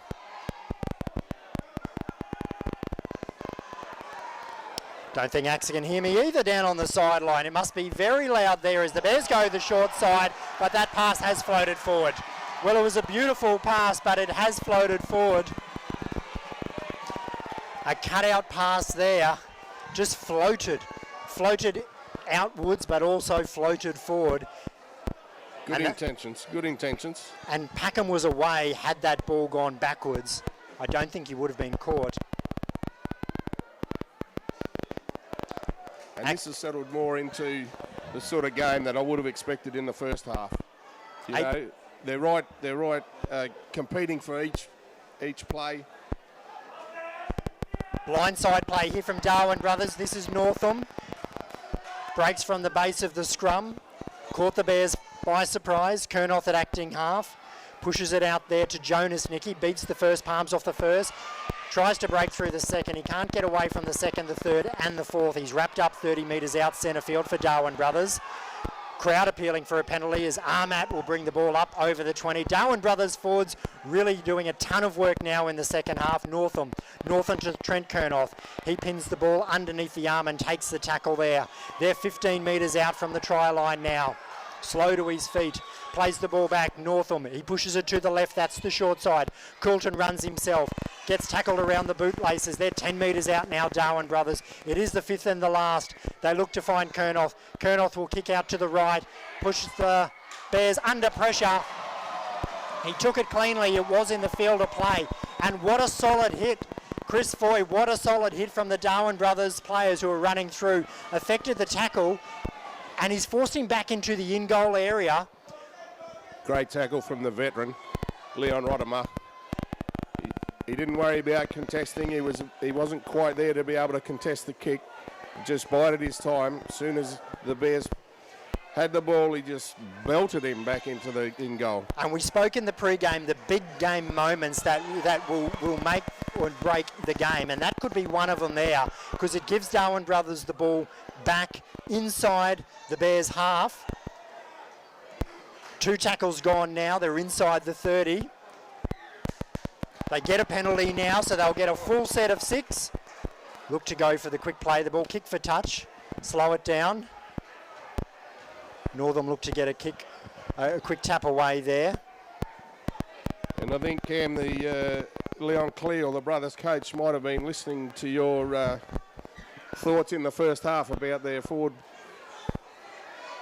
efforts, because they certainly seem to have changed their whole style in the second half, don't they? Of course, you can pick up the broadcast thanks to Local Media Services Company running through Community. That's Community with a KTV, part of the News Limited papers there. You can get the live stream through the NT News. We hope that Leon Cleal was listening in the first half, but I don't think so, Chris Foy. I think, Darwin Brothers are going to find a way through. Has he been able to be held up there? Referee rules held up. Well, they'll get to continue with the ball in hand, Darwin Brothers, but it was great on-the-line defence there from the Litchfield Bears. But a great run from Nicky Yaron. He's fast, isn't he, Yaron, playing out in the centres? Electric. I thought there was nothing doing. He thought there was a big gap there. He found the gap. He went through. The Bears scrambled and were able to stop him and hold him up. Darwin Brothers, ball back in hand. They push to the left now. This is Kernoth. He's got his brother on the inside, and that's a great power play. Kernoth to Kernoth. Trent running on the inside of Aaron, and Trent very hard to stop. He hit that ball with intensity. He hit the defenders with intensity. He was able to reach out, plant the ball down, and we talk about power plays, Chris Foy. That was an absolute power play there. Big man, Trent Kernoth. Quite mobile, very hard to stop from that range. And just supporting his teammate there, Aaron. And just off the right side of him. So they went one pass to the left. Trent was running him inside on the right. He didn't run on an angle. He just ran straight and hard. And didn't he love scoring that try? The way he got up and went over to the Darwin Brothers supporters out there on the hill. You can feel the intensity is continuing to lift in this game. Trent Kernoth able to find his way through. Look at the way he gets up there and celebrates to the Darwin Brothers supporters. Referee points to the spot. Well, now we've got a 4-point margin with a kick to come. This game is almost like the last game. The last game, Darwin Brothers got out to a big lead and the Litchfield Bears reeled it in. Well, this time it was the Litchfield Bears that have got out to a big lead and the Darwin Brothers are reeling it in. I'm getting so excited up here, Chris Foy. Yeah, and again, from about the 25-minute mark in the first half, things started to change. That's when Brothers first got their first try. And soon after that, the Bears lost Wilmington. And since then, it's become an arm wrestle. But all the initiatives gone back to the Brothers side. They seem to be running harder in the second half. They seem to have a bit more of a plan and a bit more Flags waved away. He's missed that. That's unusual from Colton. But they seem to have a plan. They understand where they want to be.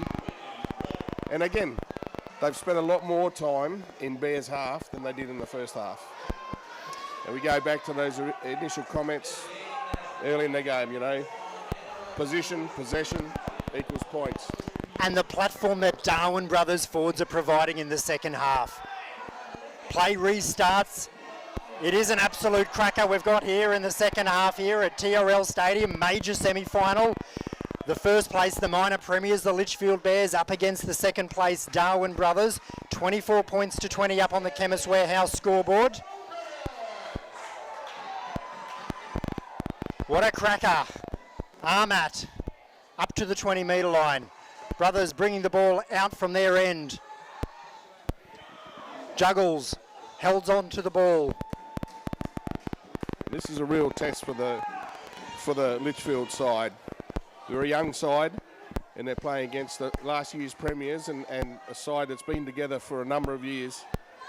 They really need to steel themselves. Great take there, good positioning from Heath. Yeah, Kernot's been able to find a way over Harry Heath's head a number of times tonight, but not on that occasion. Harry Heath taking the ball on the full. I just love the way that that Darwin Brothers didn't panic. And they've got themselves back in the game as Harry Heath finds a way through. He runs from acting half. He's going to kick for himself. Antonio James has turned around. Dallas Coulton's coming through. He'll be able to clean up the ball. He kicks it dead. Well, Harry Heath from acting half. He was so quick. He found a way through there. He came to the fullback and Antonio James.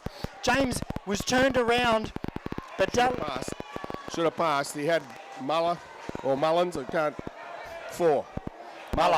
Muller on his inside, and he was being covered by the winger coming across as well, but he should have passed that rather than kicking it, because even if they had been tackled, they still would have been inside the 10. They would have been able to go again. Bit of a rush of blood there from young Heath, but a great turnaround there and a great run from Heath.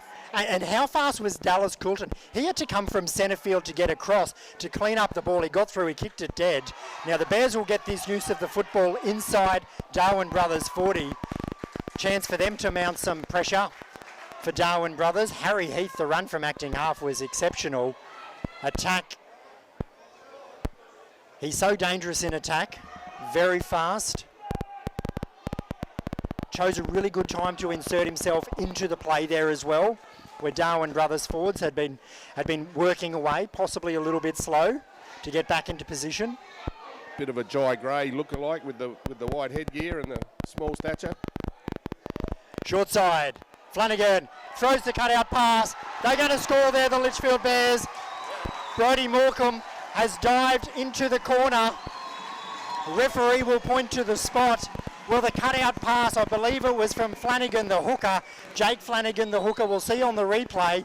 And it found the chest of Brodie Morecambe. He wasn't the widest player. He was one in, but he had absolutely no room to work with. He ran forward, he dived, and he was able to plant the ball down, I believe, before he took out the corner post. And Brodie Morecambe scores for the Litchfield Bears. You see here, yep, great positioning from Toby Manziak, the touch judge. Held back and was able to get a good view of that. And a great score, and greatly needed by the Litchfield Bears. They've given up 2 tries in their second half. this will steady the ship for them a little bit. It definitely will. You felt the balance of power shifting to Darwin Brothers. This will pin it back a little bit, but you found there that the Litchfield Bears got a few roll-ons in that set, and then the short play, all of their players were up very flat, and instead of going to Wedding, they went to Flanagan, the hooker. I don't think Darwin Brothers would have expected for Flanagan to be standing at first receiver, and then he throws that beautiful cutout pass, finds Morecambe on the chest, and he still had plenty of work to do. But he got the ball just down just in time before he collected the touch, the corner post there. Axe, you're down on the sideline. How's the bench? How's the sound there on the sideline? Yeah, thanks, Cam. Thanks, Chris. Look, in Monitors are working overtime tonight. The atmosphere down here is phenomenal, and it's just starting to give us a preview, and it's starting to set the scene for our grand final here. The Bears bench in the Bears cave, very, very busy in and out of the coach's box. The players are up and down and talking, getting that communication over in the brothers camp.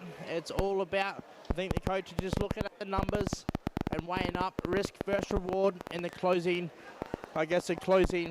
next 15 minutes of this game, and just how important to find 8 points plus the 1. Playback underway. Litchfield Bears will have the ball. That's a good solid hit there from Kernoth. And was that Rodemer assisting? No, Kernoth and the winger, Kenneth O'Connor. 15 minutes of play left up on the Chemist Warehouse scoreboard. It's an 8-point the margin. Bears 28, Brothers 20, 8 points the margin. Bears want a good set here after scoring. That's the third. Another couple of tackles and then roost the ball down the other end of the field.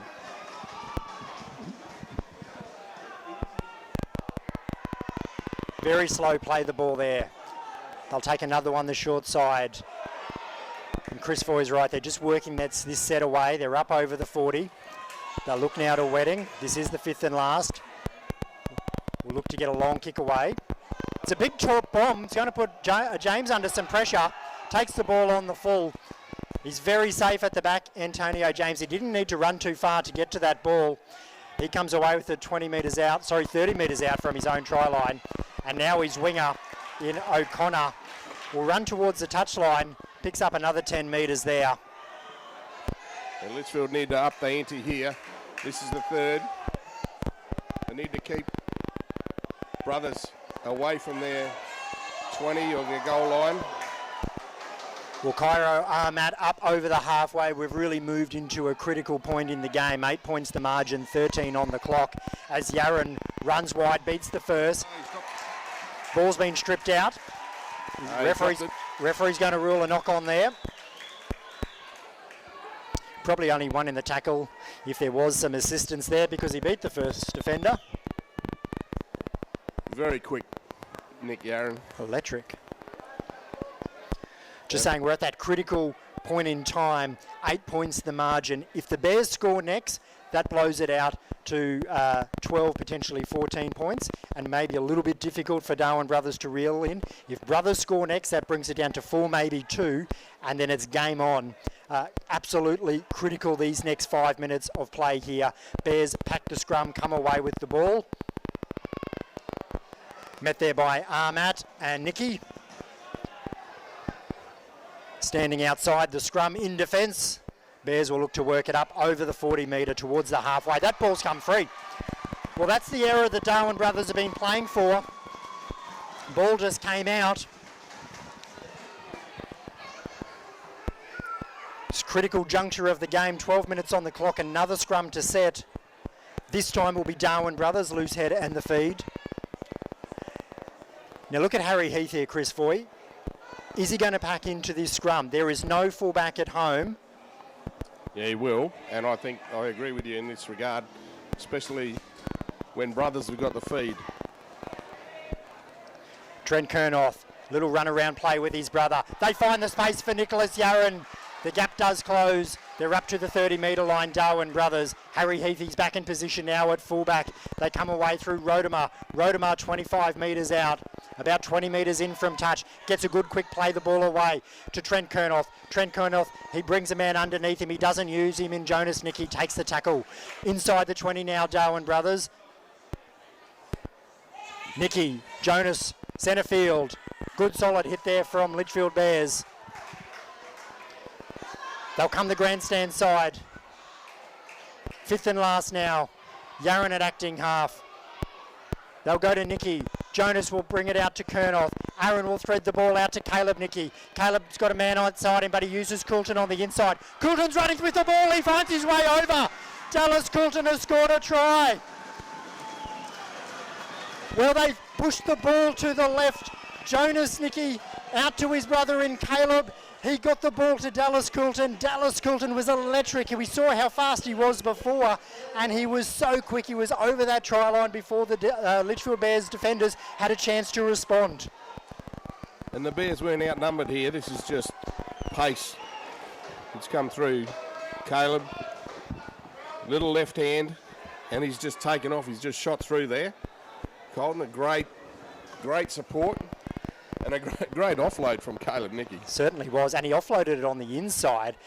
Dallas had to run around to the outside, and that's where he found the gap. He was small man on small man. It was Coulton on Harry Heath, and Coulton finds a way through. You can see there, Coulton gets the ball on the inside, comes around there. Although by the time he got to Harry Heath, the damage was already done. It was players before him who needed to effect the tackle. And now we have got a 4-point margin with a kick to come, up on the Chemist Warehouse scoreboard. Of course, our game day partner is The Stand, a No More Domestic Violence campaign. The Stand. NRLNT, big supporters of The Stand. Change starts with us. Change starts with community. 90 lives, 90 days, 90 plans. Axe down on the sideline. How loud is the crowd now? Yeah, certainly, Cam. Look, the passion out of these stands tonight is something to walk around for both of these clubs to take away, to appreciate how much their supporters come up and show on a premiership night here, especially a game this important.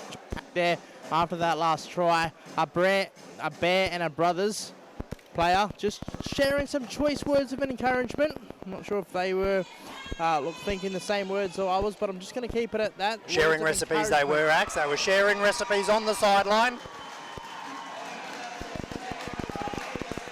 2 points the margin now, Axe. 2 points the margin now. The flags went up, sorry. You were telling us about the recipes? Yeah, certainly.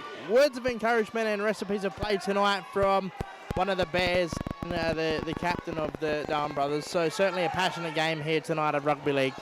We saw the Bears make some changes there. Tomes is back out on the field. I think Beckett may be back out there as well now. Inside the final 10. O'Connor takes the ball on the full, brings the ball back capably up over the 20. Wilson Perkins at acting half, goes to Trent Kernoth, hits it on the advantage line, brings it towards the 30. They come the short side. Perkins runs from acting half. He's broken through, brings it up over the halfway. Well, that's a pretty handy run there from the replacement acting half up over the halfway. Rodimer at acting half now. He pushes the ball out. Didn't quite find its mark. Jonas Nicky's come away with it. Plays the ball. Quick play the ball on the half. No one at acting half. Well, there's an error there. The Litchfield Bears come up with it. Jonas. Oh! And there is a penalty that's been blown in there. We need to watch this. Well, the play the ball from Jonas Nicky was quick, but there was no one at acting half for Darwin Brothers. And then the Litchfield Bears pounced on the ball. Do a Bears pounce? The Bears pounce on the ball, and the Bears come away with it. Tackle wasn't affected, and then an illegal tackle was. Yeah, Elijah Coombs. He's lifted up. Jacobson. Yeah. Oh, past the horizontal. Certainly a penalty. Love the quick play the ball there from Jonas Nicky, but he needed someone at acting half to pick that ball up. The Bears, they knew it was on, very fast onto the ball. And just looking at the replay, I think he's come down on his shoulder. I think certainly a penalty.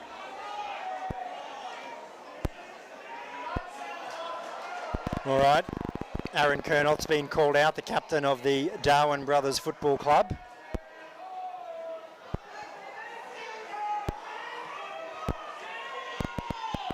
$2 points the margin. Major semi-final. Winner gets the week off and through to the big GF Saturday, 6th of September here at TRL Stadium.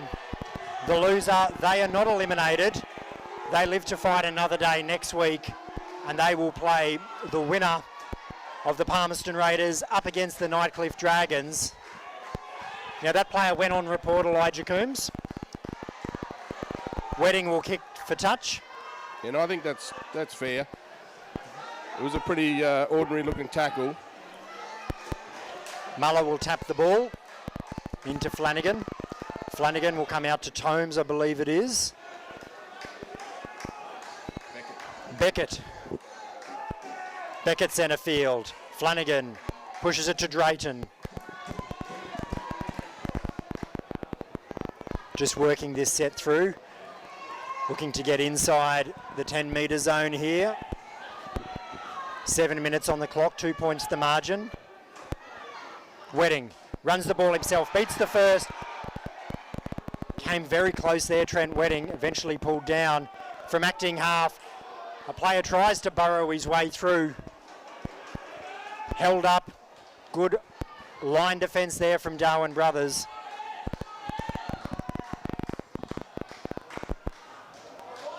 They bring it back to the 10 metre line. They'll play the ball back. I think they've got one more up their sleeve. This is Drayton. 5th and last now. Referee's hand goes up. They'll come back. They'll go the short side. Wedding. They've got players on the side. I think that's Muller with the ball. He is going to be tackled. He is going to be short of the try line. It's going to be a changeover there. Darwin Brothers will have survived this attacking raid from the Litchfield Bears. And Caleb Nicky, ball in hand. Hard to bring down. He'll look to bring the ball away. Arms go up from the Darwin Brothers, appealing for a penalty. Referee rules play on.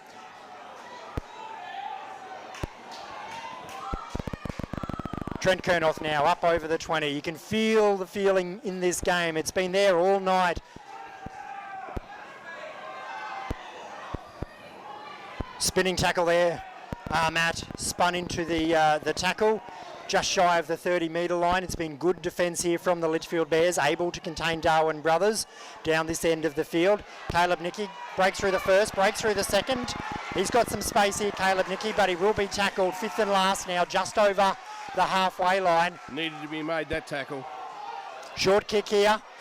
Coming through as Yaron kicks the ball again. Coulton's coming through very fast, but Harry Heath comes away with the ball. Cleans the ball up very well, Harry Heath. Great work there from Heath. And you're right, that tackle did need to be made on Caleb Nicky. If Caleb Nicky got the pass away, or if he broke through, that was real trouble.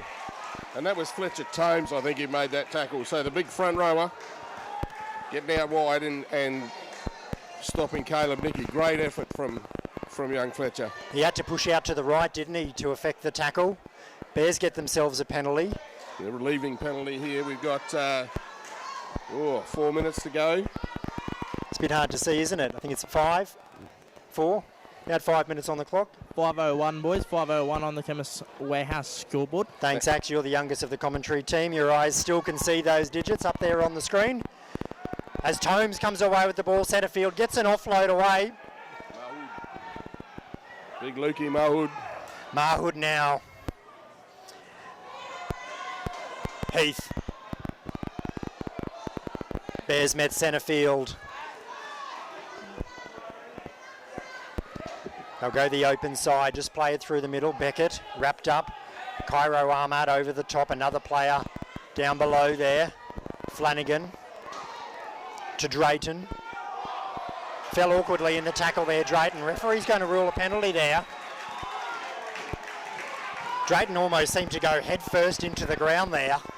It was awkward, but there was no intent in that. No, just penalty's all that's warranted there.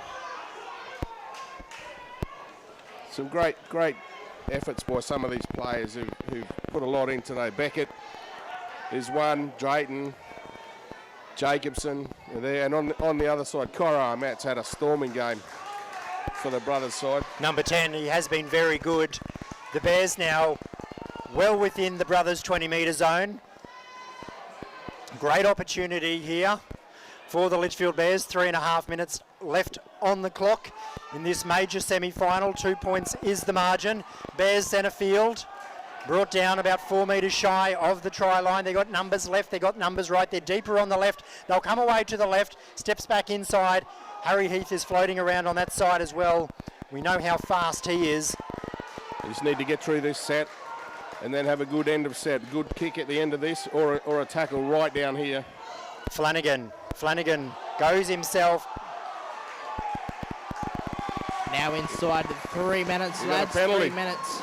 Bears get a Penalty. penalty. Marker's not square. Inside the 3 minutes, thanks, Axe. Bears get another penalty, 2 points the margin. Bears have got their noses in front by 2 points up on the Chemist Warehouse scoreboard. Take the kick. Take the 2. They're not going to, Chris Foy. They're going to take the tap. I know it won't put them outside a try, but it'd take time off the clock. And it would force Darwin Brothers to have to score a converted try to win the game. Flanagan's at acting half. All bar 2 players on the left-hand side of the ruck. Wedding brings a player underneath him. Just steady now, Bears. They just need to be steady. Ball security. Flanagan.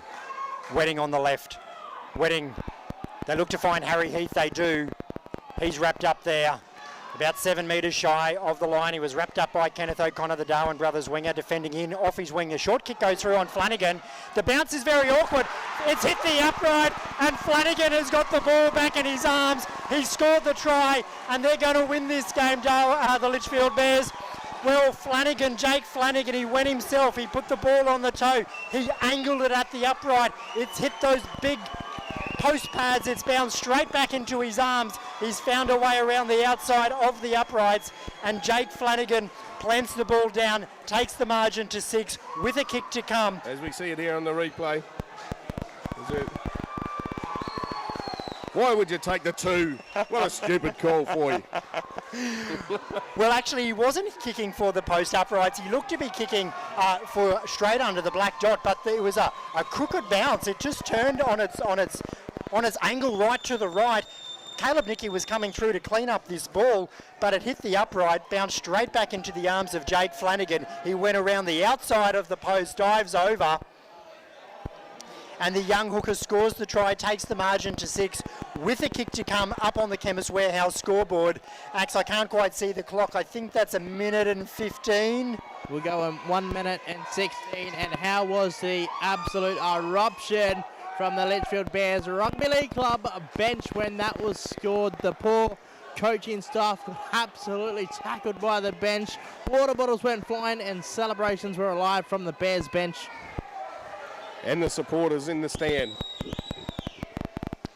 Well, it looks like the Litchfield Bears are going to win this game, which means out of the 4 times they've versed each other this season, it's 3 games to the Litchfield Bears and 1 game ended a draw. That kick comes off the uprights, so I think we'll see a short kick-off here, Chris Foy. I would imagine Darwin Brothers will go for the short kick-off. Brothers are still alive, and I know from personal pain what Brothers can do in the last minute of a game. Antonio 30 James, seconds to go. he's going to kick for the touchline. It bounces. There's a knock on there. Darwin Brothers are going to end up with the ball. They might get 1 use of the football. There's going to be a knock on. Players need to bind. Kernoth and Tobin, they're calling their teammates in to bind the scrum before the full-time siren. Yes, the referee blows time off. They'll get 1 use of the football. It is full-time here, but a scrum will pack down. Darwin Brothers will get 1 use of the football. The margin is 6 points. An all or nothing play from Darwin Brothers. Shades of the 97 grand final, Chris Foy. Do they go the blind side? No, they go the open side. No, they're going to have to come back and play the scrum again. This game's had everything. Bears just need to... The tension on the sideline, lads, it's... Money would not buy this experience to be down on the sideline here. Bears just need to be composed. 1 tackle's all they need. Coulton kicks through. Harry Heath's fallen over. Darwin Brothers are coming through. Antonio James is on the spot. I believe he scored the try. Referee blows time off. No, game's over. Oh! Didn't score. Let's have a look at the replay. He hasn't scored. Oh, Harry Heath lost his footing. A kick went through from Coulton. Antonio James was screaming through. He's obviously lost the ball. Well, so we couldn't see it. I don't know if we'll see it on the replay. We will see it on the replay. Here What's it comes happened? out to Coulton, kicks through. Harry Heath slips over. The ball bounces. We need another camera angle. We need the bunkers, Cam. Bring the bunkers to the Northern Territory. We got 2 cameras up on the stadium, up on the balcony. We needed the in-goal camera. But obviously the referee and his 2 touch judges were there, and they were on the spot. They made a decision.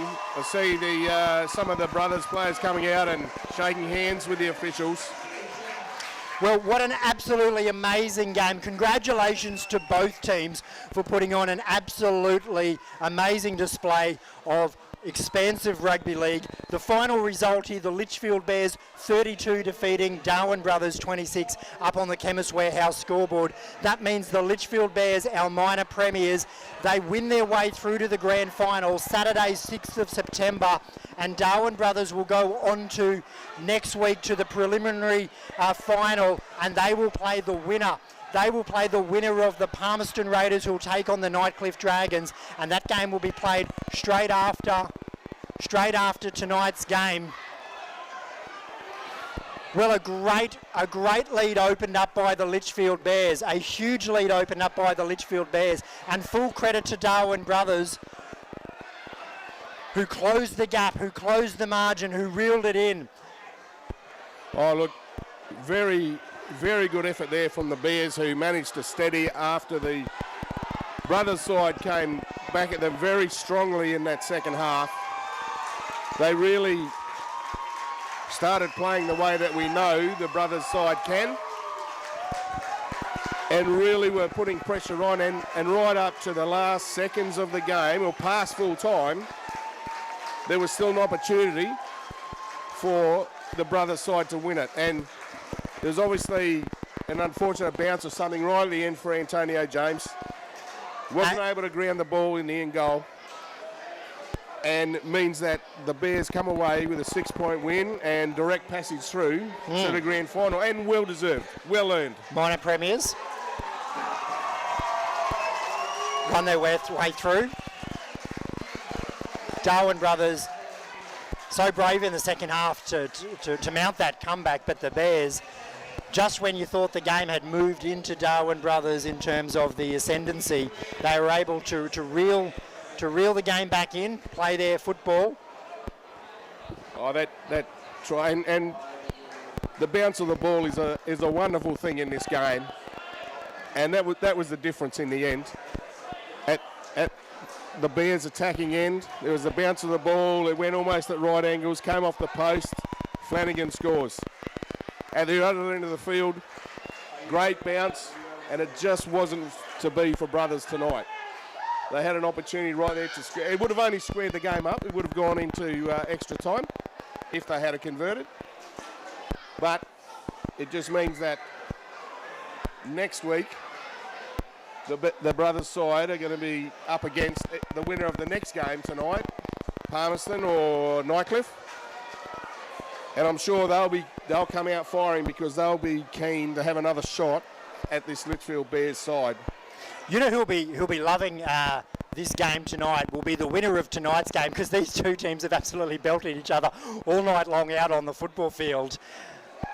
Oh, it's been a great game, tough game, good skills. It'll be interesting to see. Now the Bears don't have to play next week, so we'll see how they go with Wilmington. Gives him another week. He didn't come back on. I really think that they would want him to be playing in the grand final, if at all possible.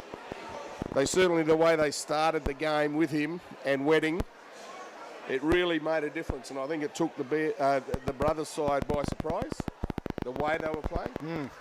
And it took the Brothers 25 minutes to score a try, and then Wilmington to exit the game via an unfortunate injury. For them to sort of gain some ascendancy. They scored again, and then when they started the second half, they kept going. They changed their game plan up a little bit, and really put themselves back in the contest. Great try there from Brodie Morecambe. Down the left wing. left-hand touchline, right in the corner. And then that wonderful bounce and ricochet off the post, got them through. So a great game of football, and really looking forward to the next game. Absolutely. And what... Well, the last two times these two teams have met, there's been a big lead and then it's been reeled in. Look, I really think it took Darwin Brothers 40 minutes to get into this game until their forwards really started to lay that platform for them to mount that comeback.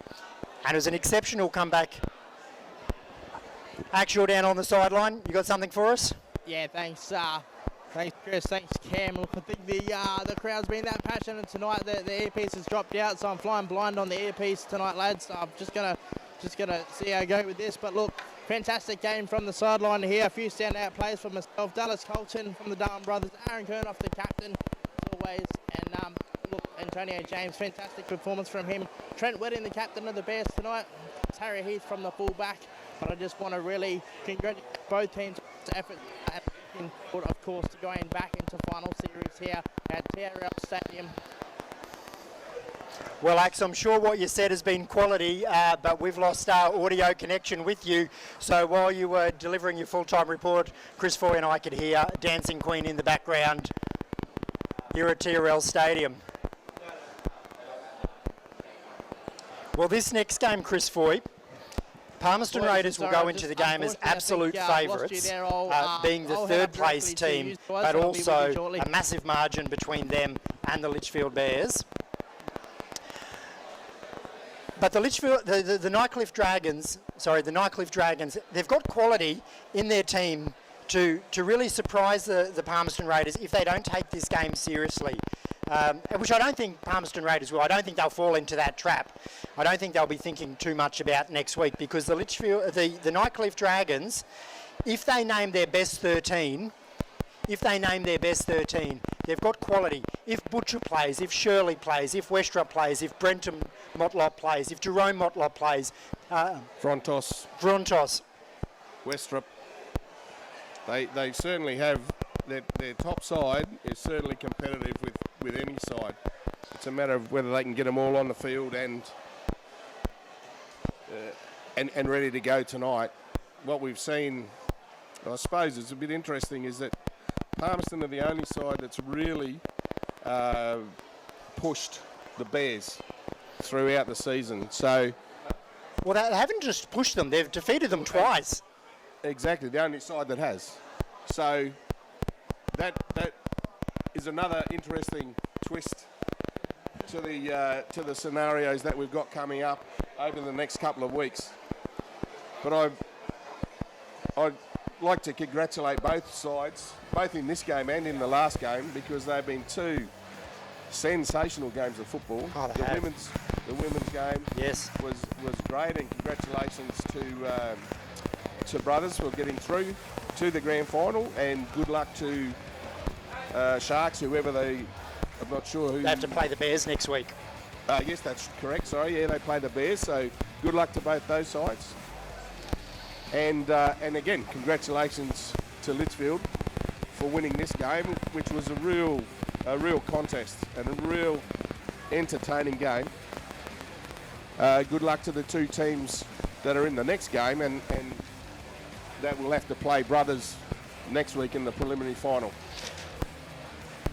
Well, Chris Foy, we probably should wrap it up here from TRL Stadium. The full-time score in this game, it is the Litchfield Bears 32 defeating Darwin Brothers 26. In other games played this evening in the Truflo Services Premiership, it was the Bears 32 defeating the Raiders, knocking the Raiders out, so the Bears move on to the preliminary final in the Truflo Services Premiership. Darwin Brothers in the True Flow Services Premiership make their way through to the grand final. That takes their season to 16-0. 16-0. They get the week off. They're straight to the grand final.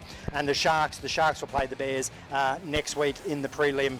Of course, tonight, as Chris said, we've seen Litchfield Bears defeat the Darwin Brothers, so the Bears straight through to the grand final.